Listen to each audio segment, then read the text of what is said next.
there is a time to be born and a time to die, a time to tear down and a time to build. Thousands of years ago, the writer of Ecclesiastes had no way of knowing that on July 7th, 1990, a work crew of 20 people would depart for Columbia, South Carolina, to work for a week with Habitat for Humanity in building houses for the poor. Still, he captured many of the seasons experienced by the first work crew. There was a time to gather at daybreak, a time to pray, a time to say goodbye, and a time to head south. There was a time for a picnic in West Virginia, and there was a time for unpacking. There was a time for worshiping with our hosts at St. Simon and St. Jude Episcopal Church.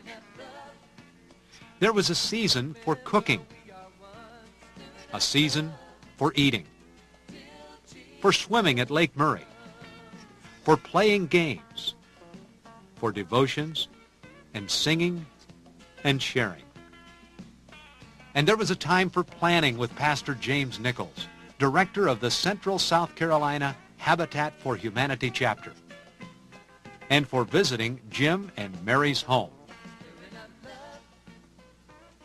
There would be a time for Ruth Boyer to drive an honorary nail in memory of her son Terry, who had planned to be a part of this work crew before his tragic death. But mostly, this was a time for building. As the writer of Ecclesiastes said, there had been a time for tearing down. 2 houses sat side by side, condemned by the city, purchased by Habitat for Humanity, stripped to the bones by previous work crews. Now it was a time to build. A foundation for a new room awaited floor joists, walls, and a roof. Rotted wood needed to be replaced. The old plumbing could be removed. Doors could be installed.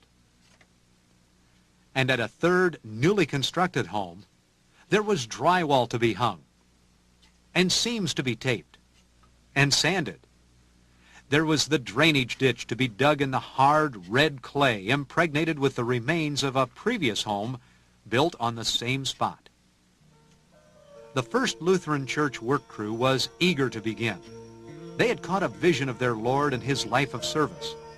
Here in Columbia, they could be their Lord's hands and feet. I have no feet, but your feet do the loving deed. I have no hands, but your hands feel the need. You are my eyes to see their pain. You are my heartbeat. Do it in my name, remembering who you are. Pass my love around. You're my hands, my eyes. I gave you ears to hear their cries. Pass my love around. You're an angel in disguise. My love will help them come alive. My love will help them come alive. In a very real way, we are Jesus' hands and feet in the world today. We can live as he lived and bring his good news to others through word and deed. The people of First and of Gallion were Jesus' hands and feet in October 1989 after Hurricane Hugo brought massive destruction to Charleston, South Carolina. On Wednesday, our Habitat for Humanity work crew visited James Island Presbyterian Church, where our congregation's semi-truckload of building supplies was brought the previous fall, and toured Folly Beach, which sustained severe damage. A surprising amount of progress has been made in the cleanup and reconstruction of the area. While in Charleston, the crew discovered that there was even some time for swimming in the ocean at the Isle of Palms, touring historic Charleston, and finding some treasures in the historic market area. But the memories of the beach soon faded, except for those whose sunblock didn't work, and the work on the houses continued on Thursday and Friday. The room addition was up, and the roof was constructed. The drywall was ready for the final coat. The doors were hung. And then there was that drainage ditch. You might ask, who received the blessing in this experience? Those who will one day buy a house they could never afford were it not for the donated labor of groups like ours? Those who did the building? Or those back home who provided food, labor, and funds through donations, meals, or the auction to make the trip possible? It would be hard to estimate who received the greatest blessing. One thing is certain, as we give to others, we are blessed. One of the greatest gifts we can ever receive is the gift of giving. Oh Lord, you've given up your life for me. I give my life to you. And in the giving I receive the gift of giving too.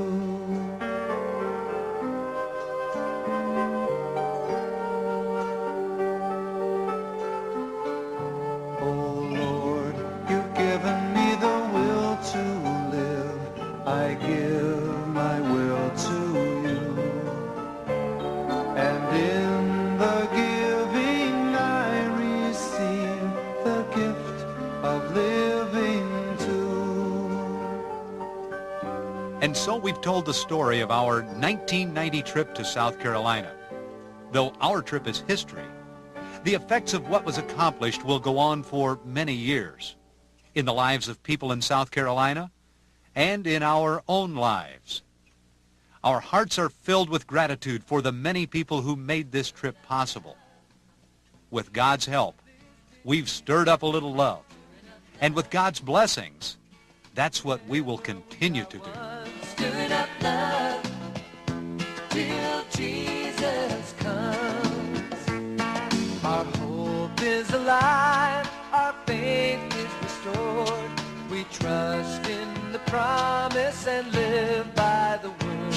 So lift up your hearts and claim your reward and live in the love of the Lord. Stirring up love to meet all human needs. Stirring up love, for this did Jesus plead. Stirring up love, remember we are one. Stirring up love till Jesus comes.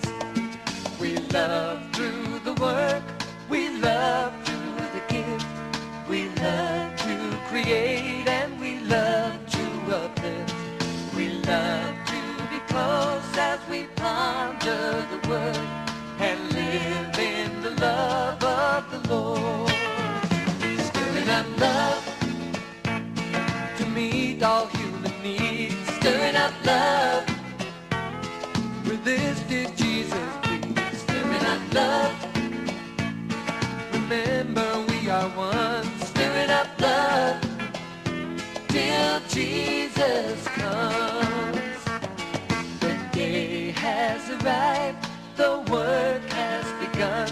So many are needed, so much to be done. Then nourish the faith and cherish the hope and live in the love of the Lord. Stirring up love to meet all human needs. Stirring up love, for this did Jesus plead. Stirring up love, remember we are one. Stirring up love till Jesus comes.